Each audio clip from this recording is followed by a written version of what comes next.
Bueno, primero, muchas gracias por la invitación. Luego hay que felicitar a Julio Buenaño.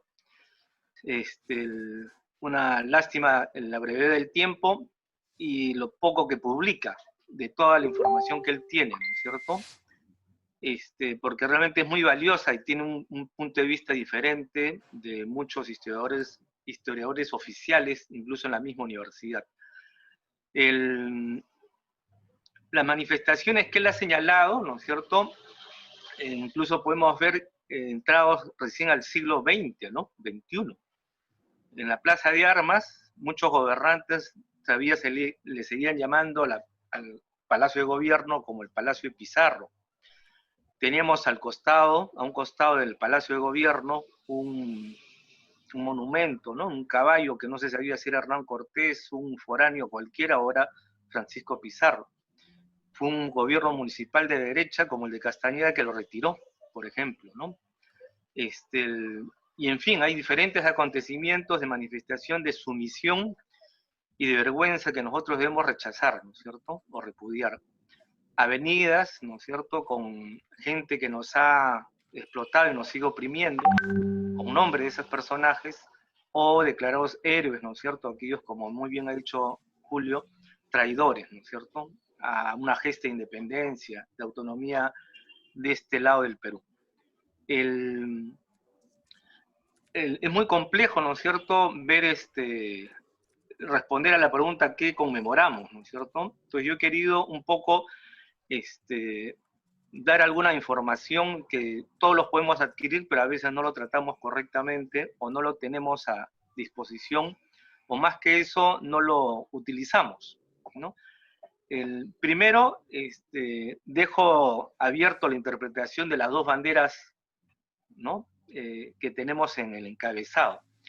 Ya supongo que otros colegas podrán ayudarme a interpretar correctamente esas dos banderas. ¿Estamos en paz o estamos en guerra?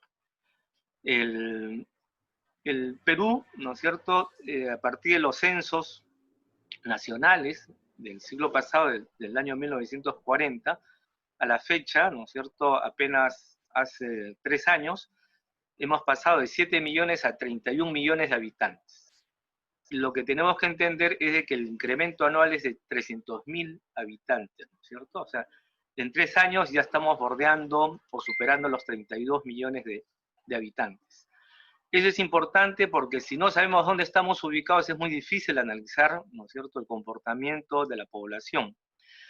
Y vamos a hacer algunas descripciones muy breves, ¿no es cierto? Esa es un poco la densidad demográfica que tiene actualmente el Perú al año 2017, que éramos algo así como 30 millones. Y resulta que Lima, o la provincia de Lima para ser más preciso, ¿no es cierto?, que es el rojo más fuerte, éramos cerca de 9 millones de habitantes. Y como podemos apreciar, ¿no es cierto?, según la intensidad del rojo, son las provincias de mayor densidad poblacional y poco a poco se va atenuando, ¿no es cierto? Obviamente conocemos, ¿no es cierto?, que en la zona de nuestra Amazonía es la menos densa, poblacionalmente hablando, ¿no? El nivel educativo, ¿no es cierto?, que tenemos actualmente, es interesante analizar que el fuerte, ¿no es cierto?, el alto porcentaje de todo el Perú es la educación secundaria, con 41, alrededor de 45%. Nosotros que estamos en la, llamemos élite, ¿no es cierto?, en la educación superior universitaria, somos apenas el 17%. Eso es en todo el país.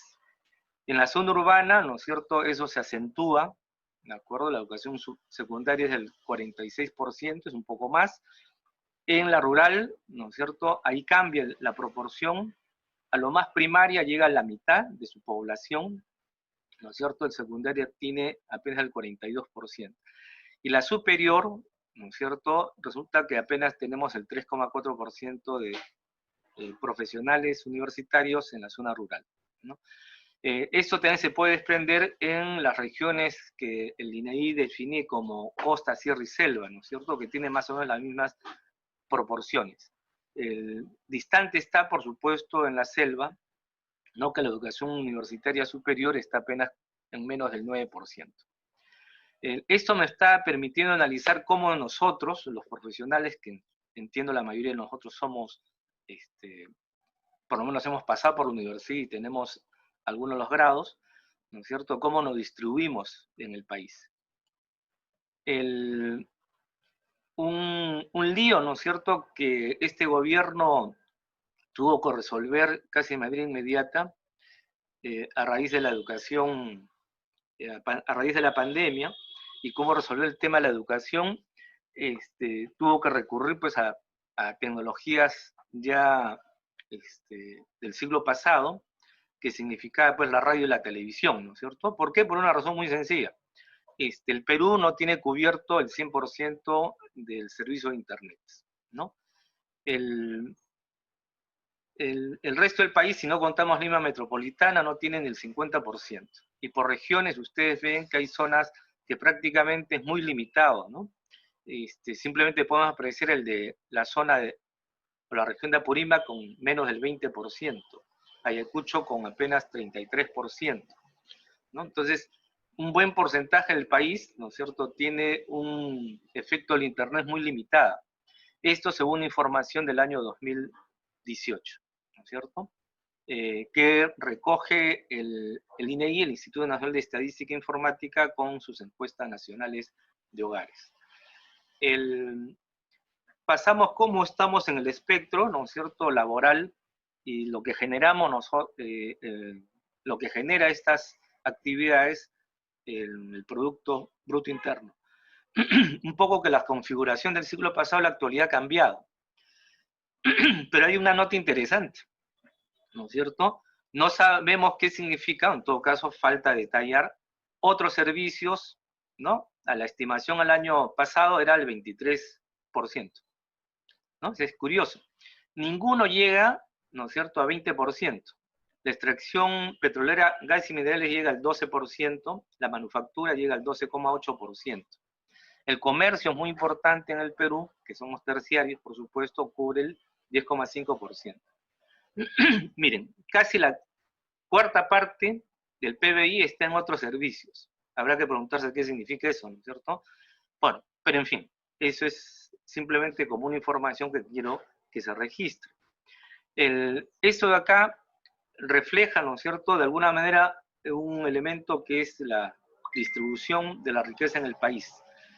Según el INEI, hemos reducido del 42% al 22%, ¿no es cierto?, al año 2013. Claro, estos resultados no se sabe, porque la información oficial a veces es dudosa, pero esa es la información oficial que tenemos. Otra cosa es la información real, ¿no? La situación de pobreza, ¿no es cierto?, sigue siendo muy acentuada en el área rural. Según el censo del 2017, algo así como el 20 a 25% de los ciudadanos peruanos están en la zona rural. ¿Eso qué significa, no es cierto? Algo así como 6 a 7 millones de peruanos están en esa condición. O sea, casi la mitad de esos 6 millones de peruanos están en condición de pobreza o en condiciones precarias, ¿no es cierto?, de existencia.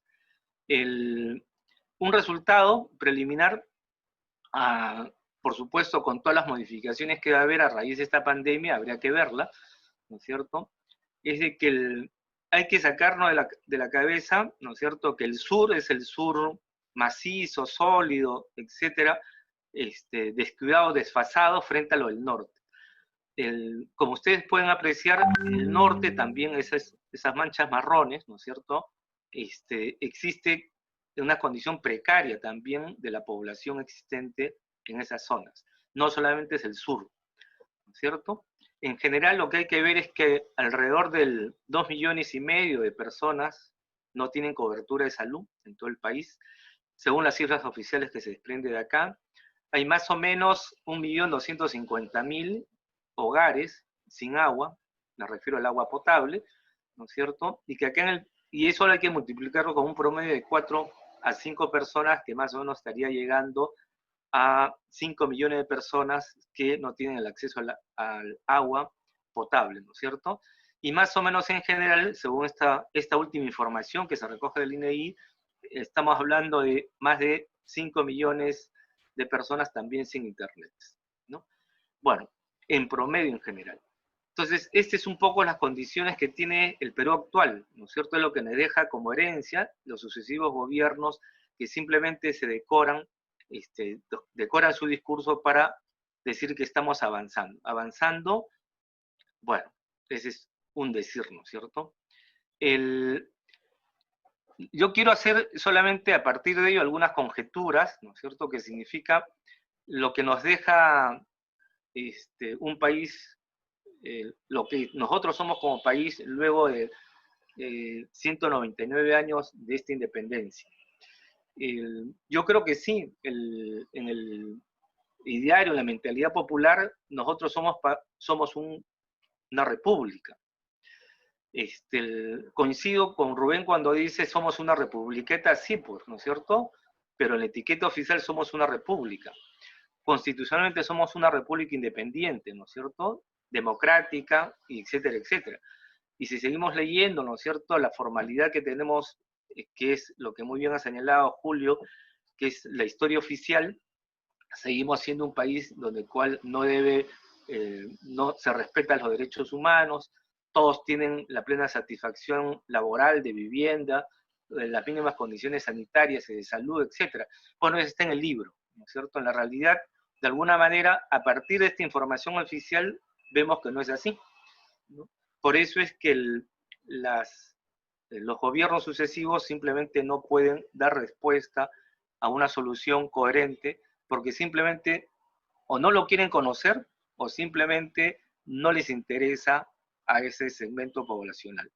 Lo que ha habido en el Perú, ha habido un crecimiento de la población, como hemos visto en los primeros cuadros, pero también ha habido un crecimiento desigual, heterogéneo en términos demográficos, y también es muy desigual en términos económicos y sociales, ¿no? Entonces, un poco este último mapa se puede deducir ese grado de desigualdad que nosotros tenemos, ¿cierto? Obviamente el color verde, que es el que se supone tiene mejores condiciones económicas, educativas y sanitarias, porque esta es una referencia que emite el PNUD en el Perú, que es el Programa de las Naciones Unidas para el Desarrollo, y lo que define el índice de desarrollo humano. El índice de desarrollo humano es juntar las características de esperanza de vida, de nivel de educación y el ingreso familiar per cápita, ¿no? Entonces el verde significa que hay un grado de mejores condiciones que el resto de la población. Mientras más oscuro, ¿no es cierto?, hay un mayor alejamiento de equilibrio en esos tres aspectos que estoy mencionando. ¿Nos sirve de referencia? Sí, nos sirve de referencia, ¿de acuerdo? Pero no es suficiente para entender, ¿no es cierto?, todavía qué es lo que nosotros necesitamos hacer. La intención de qué cosas celebramos simplemente es una buena excusa para reflexionar qué debemos hacer nosotros, ¿no? Conociendo e identificando los problemas fundamentales que tiene el país, ¿de acuerdo?, como Estado, ¿qué tenemos que hacer? Lo primero que tenemos que hacer, según el propio criterio que nos enseña Marx, es conocer a su población. Si no conocemos a la población, ¿de qué cosa estamos hablando? De simplemente el ego intelectual o académico que nosotros podemos desarrollar de manera erudita. Pero si simplemente nos quedamos en eso, simplemente no hacemos nada. Y eso ya nosotros lo hemos leído de manera reiterada, ¿no es cierto?, en las tesis de Feuerbach de Marx, ¿no es cierto?, de que podemos contemplar la realidad, pero si nos quedamos en eso, nos quedamos simplemente en ser academicistas tradicionales. Lo que hay que hacer es cómo hacer esa transformación. Y para ello, vuelvo a repetir, debemos conocer a nuestra gente, a nuestra población. Luego de ello, ¿no es cierto?, en el método científico que nos plantea Marx en la introducción al prólogo de la economía política, además de entender la población, ¿no es cierto?, tenemos que regresar a ver ese embrollo que tiene toda la gente para entender cómo nosotros podemos identificar las relaciones que existen entre ellas, las relaciones tanto sociales, económicas y políticas existentes. Y después regresar al conjunto, ¿no es cierto? Es lo que señala Marx en esta introducción. Y nosotros debemos entender de que ya el Perú no es solamente Lima. Esas manifestaciones han sido porque el esfuerzo social y popular ha hecho que existan gobiernos regionales electos con algunas cortapisas o muchas cortapisas, según como uno lo quiera ver, pero que tienen un nivel de presupuesto que no lo tenían el siglo pasado. Y lo que están haciendo es un poco descentralizar algunos niveles de decisión. Ya no se puede medir, por ejemplo, ni la temperatura, aunque esto parezca anecdótico, ni tampoco el sueldo mínimo vital a partir de Lima. Ahora se mide por lo menos a partir de las principales capitales de las regiones en el país. ¿Eso qué significa? Que hay presencia económica, social y política, ¿no es cierto?, en esos lugares. Las protestas o esfuerzos que los movimientos sociales e incluso movimientos de sectores empresariales hacen hacia el centralismo de Lima es importante tomar en cuenta. Hace algunos años hubo un conflicto, ¿no es cierto?, por el canon minero entre Moquegua y Tacna. Ahí no solamente participaron los trabajadores, también participaron, ¿no es cierto?, los grupos interesados, ¿no es cierto?, de poder. Recordemos que el actual presidente también participó en eso como decano, creo, del Colegio de Ingenieros de Moquegua. Y también existen manifestaciones de todo índole, ¿no es cierto? Estamos recordando ahora una protesta en Sicuani, si no me equivoco. Claro, las mismas banderas de hace una década no son las mismas de hoy, ¿no es cierto? No están enfrentándose solamente a una minera, sino a una pandemia en la cual exigen mejores condiciones y retorno de su propio dinero, como también lo exigen la ONP, los miembros de la ONP, los trabajadores de la ONP, que sinvergüenzamente el Estado, el Ejecutivo, específicamente la ministra de Economía, dice que eso es una plata inexistente. O sea, ladrones, ¿no es cierto?, más descarados ya no puede haber, ¿no es cierto?, porque nos han dicho que hemos estado depositando la plata en la ONP y la conchudez del Ejecutivo dice que no existe esa plata. ¿Cómo que no existe? O sea, si simplemente hemos estado, ¿qué han hecho con esa plata? Se han estado tirando, ¿no es cierto?, o levantando, como se dice vulgarmente. Entonces, cada una de estas regiones tienen ahora manifestaciones relativamente interesantes que debemos analizarla, ¿no es cierto? Y qué fuerzas o qué sectores sociales se van desarrollando en ella, ¿no es cierto? No es que ya en un momento o en la etapa del mundo, en un sistema capitalista, todos sean burgueses, todos sean proletarios. Marx claramente en el Manifiesto Comunista señala que es un proceso, ¿de acuerdo?, de decantamiento que el sistema, ¿de acuerdo?, va polarizando, como nunca antes en la historia, ¿no es cierto?, a las clases, en dos, en la burguesía y en el proletariado. Pero eso no significa que en todos los países sean exactamente iguales. Existen, ¿no es cierto?, que proletarios devienen en burgueses, ¿no es cierto?, o burgueses que devienen en proletarios. Pero eso hay que analizar el momento y la coyuntura específica para poder interpretar correctamente ese decantamiento. Lo que Julio ha señalado brevemente, o mejor dicho, a lo largo de su exposición, con respecto al papel de la educación, hay que agregarle el papel de la prensa en estos momentos, ¿no es cierto? El de distorsionar la información, en engañar a la gente, ¿no es cierto?, en manipularnos de cabo a rabo, y lo más triste, ¿no es cierto?, es en generar toda la confusión en toda la población. Por eso es trascendente, ¿no es cierto?, que nosotros cumplamos un papel en la educación en la prensa. ¿Eso qué significa? Saber, ¿no es cierto?, identificar correctamente la contradicción principal que existe en este periodo de la historia en el Perú. Si no hacemos correctamente un análisis de la contradicción principal, simplemente estamos perdidos, como lo estamos actualmente, porque simplemente no entendemos cuál es el embate, ¿no es cierto?, que nos debe permitir, a partir de analizar los dos aspectos de esa contradicción, cómo jalar, unir fuerzas organizativas para derrocar lo que Marx nuevamente reivindicó, el Manifiesto Comunista señala claramente, el papel del proletario en cada país, al margen de que nosotros seamos internacionalistas, ¿cuál es el papel del proletario en cada país? Derrotar a su burguesía. Pero si nosotros no tenemos claro cuál es esa contradicción, simplemente no existe, ¿no es cierto? Simplemente estamos en la etiqueta del discurso y no sabemos el significado que significa la organización. Tengo varios diapositivas adicionales, ¿no es cierto?, que de alguna manera pueden ser leídas posteriormente porque es un poco extenso, pero yo creo que lo importante, ya para terminar, es de que lo que tenemos que celebrar es una etiqueta histórica formal, y que si es que el pueblo lo acepta, ¿no es cierto?, nosotros tenemos que estar junto a ella. Exagerando un poco la comparación, es como la procesión del Señor de los Milagros. Uno no puede estar en contra de la procesión del Señor de los Milagros, sería una barbaridad estar en contra de ellos. Sería una barbaridad estar en contra de las fiestas patronales o regionales que tiene nuestro país. Más bien debemos participar en ellas.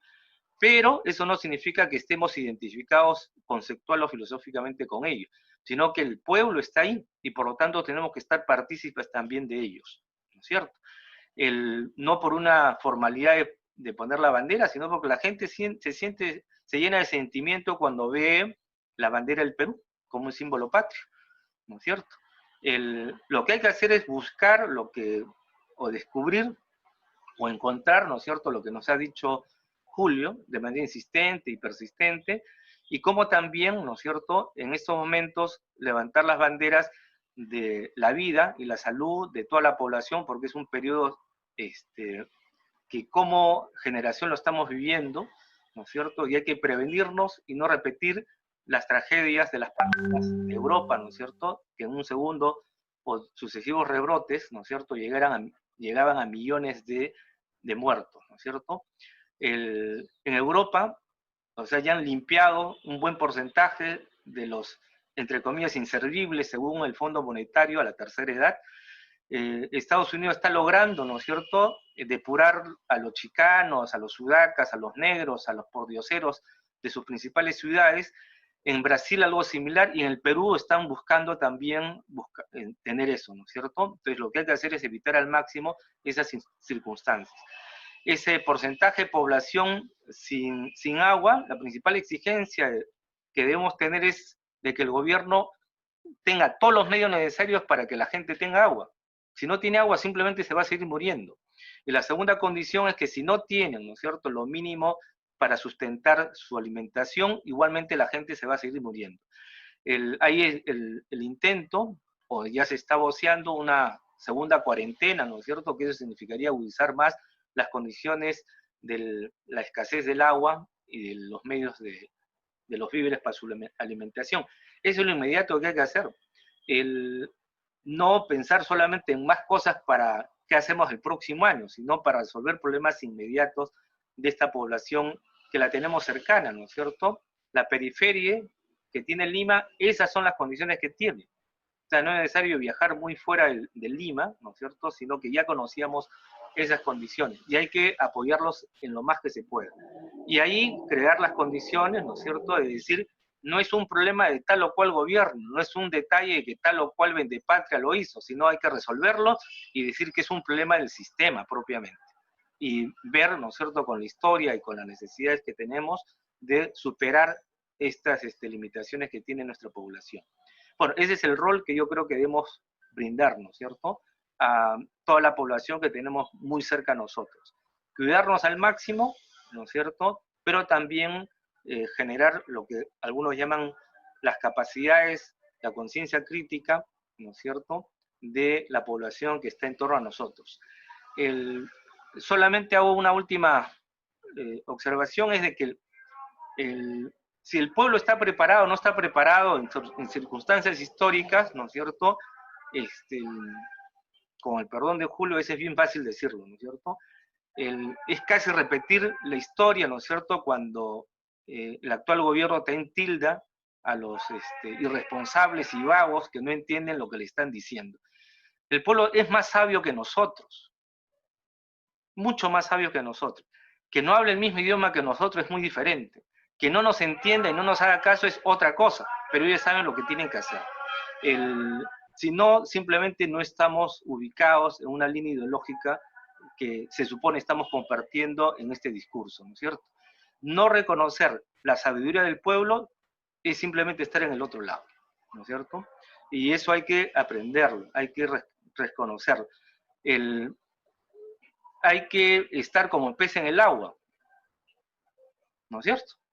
O sea, Mao, el Che, ¿no es cierto?, nos enseñan ese tipo de experiencias. Si no lo hacemos en estas condiciones relativamente de, entre comillas, de tranquilidad, ¿no es cierto?, o de respeto a los regímenes sociales, Y desde ahora le estamos diciendo que el pueblo no entiende, con el perdón del, como dice un pendejerete por ahí, con el perdón del francés, no jodan, pues, ¿no es cierto? Entonces, ¿qué diablos hacemos de acá si no queremos entender al pueblo, ¿no? Bueno, con eso, reitero mi agradecimiento, y cualquier consulta o comentario, bienvenido sea.